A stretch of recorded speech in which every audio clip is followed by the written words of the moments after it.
Hello, awakening stars. Are you escaping or taking care of your feelings?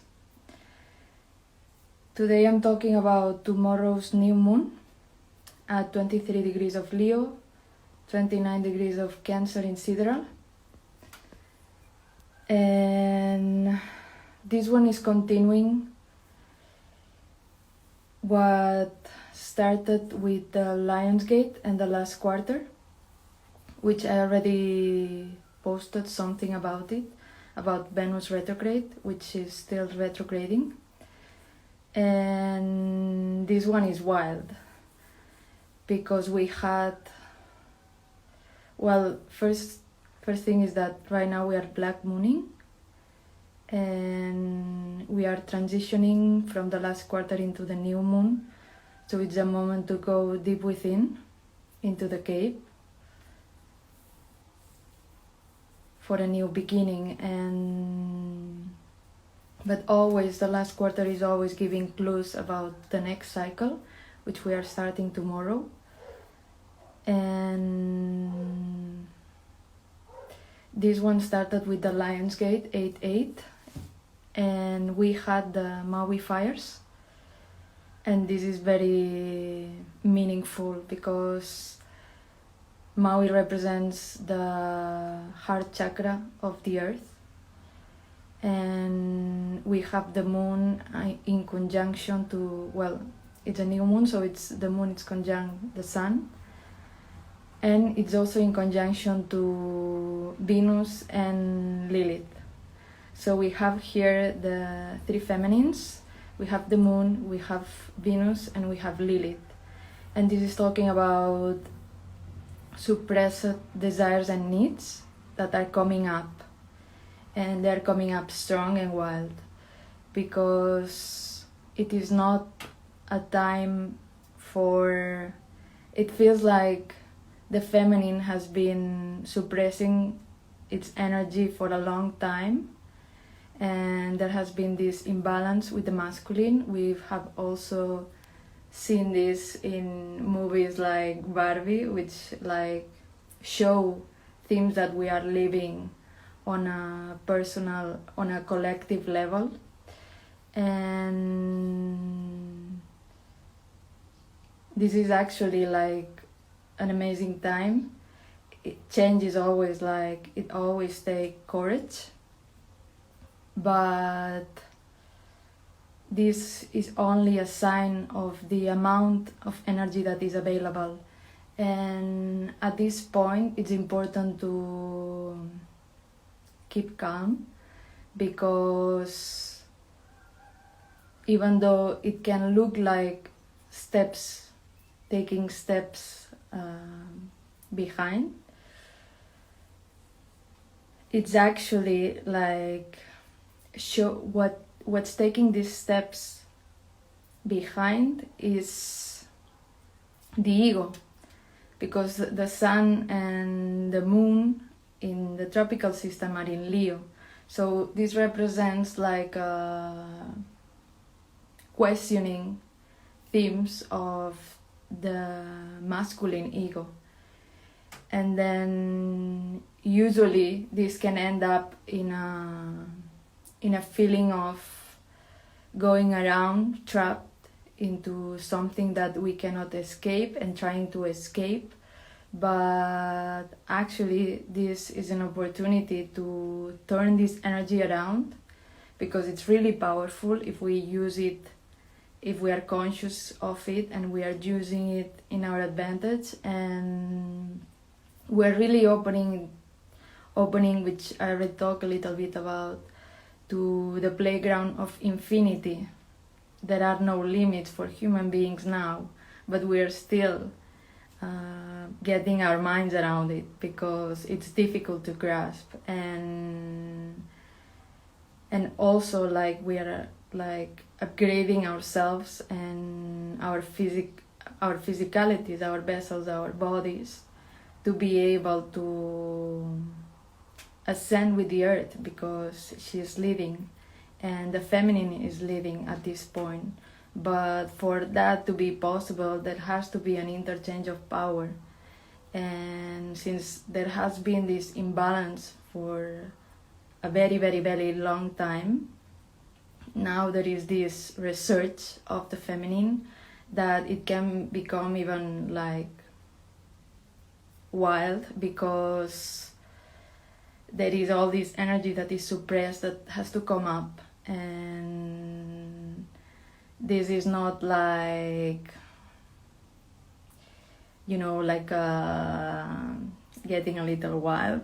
This is profound, and there is like a feeling in the collective of that can get to even rage for all this energy that has been suppressed. And so in an individual level, it is up to each one of us how we express it, how we bring it up into our life. And as I say, it's an opportunity to take this amount of energy, and instead of judging and seeing and getting into polarization and into division, like a fight between who is the winner and the loser, we can go instead into the heart and rebalance that inside of us first, for starters, so that can be reflected on the outside world.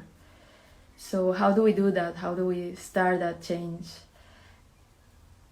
First of all, through our emotions, because this moon is going into the 29 degrees of Cancer in the Sidereal system. So the purpose is that we get in touch with our feelings.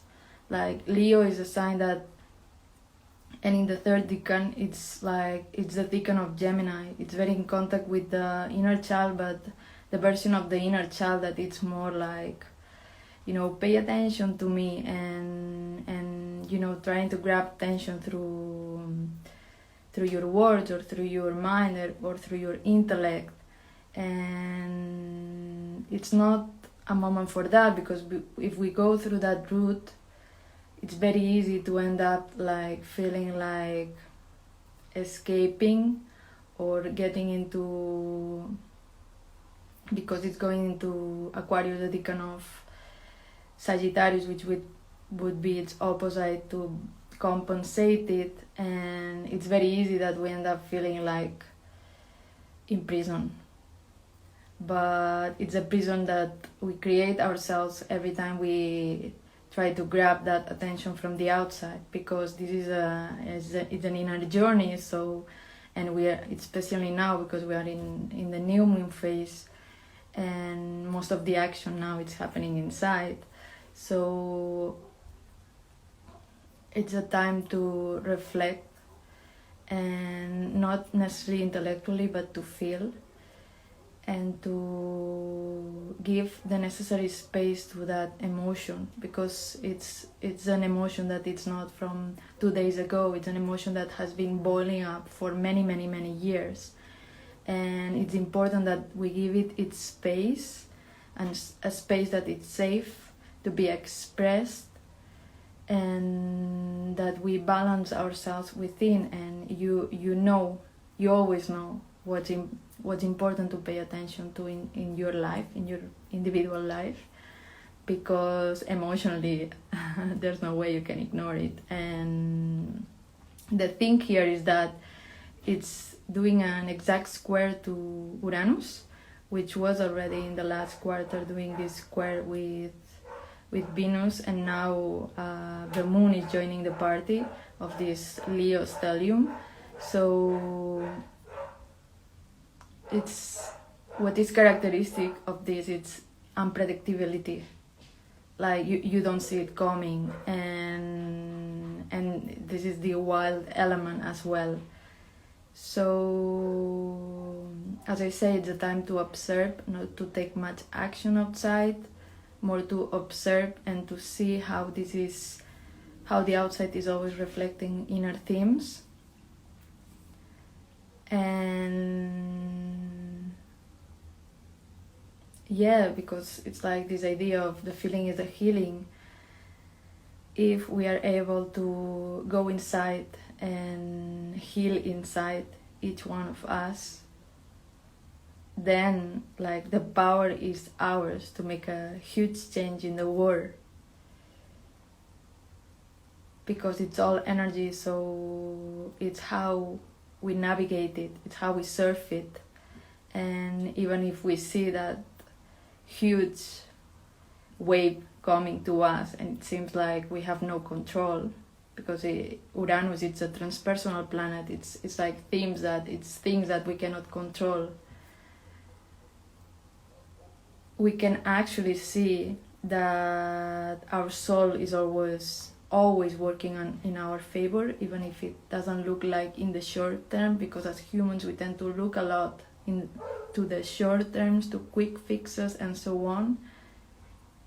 And it's not a time to try to micromanage things, but to surrender and to trust the wisdom of Gaia, trust the wisdom of life, let it go through you, let emotions go through you, because it goes into the 29 degrees of Cancer, which is the decan of Pisces, so it's double water, the purpose of it. So we're coming back into the feminine, we're coming back into the waters, and we're doing that through the fire. The fire is the starter, but the purpose that we're going to is the water. So we're going from a very fired up masculine ego into the deepest waters of the feminine. And this is a very deep inner journey for each one of us. So I encourage you to keep going further and further inside, and to keep connecting the dots, because you can only, as Steve Jobs said, you can only connect the dots when you are looking behind. And so instead of going too much into the judging mind, to breathe, take it easy, step by step, and to see the potentiality in these times of change, even if it's not something that you can change with your human small actions, but it is something that you have the power to change from the inside, once you have observed what it is for you and what is the grain of sand that you can add to the mix. And sometimes we tend, which is also a very masculine thing, we tend to see a lot like how we can help, what we can do in the physical, but to the outside. And that's great when it's coming from alignment, when it's coming from the heart, but first we need to do this alignment, and it's not a time for a lot of doing on the outside, but a lot of integrating in the inside. So any action that we take, it comes from very deep, from the very deep waters inside. It's come from deep alignment with this feminine that is asking to be heard, because it's time. It's time for intuition, for women to be empowered again. And that doesn't mean a war, but actually an inner peace inside, a balance where there's no one dominating over the other, but everyone has his heart. There is this empathy, but empathy can only be a reflection of that empathy within. So for more empathy in the world, start with you. Take care of you now. How do you feel? What do you need from you? And give it to you first. So that's the message I feel like sharing today. You have all my info in bio for personal sessions. We can see how this is reflected in your personal life, and the changes that you would like to manifest through this energy, and we can work together. So have an amazing new moon cycle, and I'll see you in the next video. Bye bye.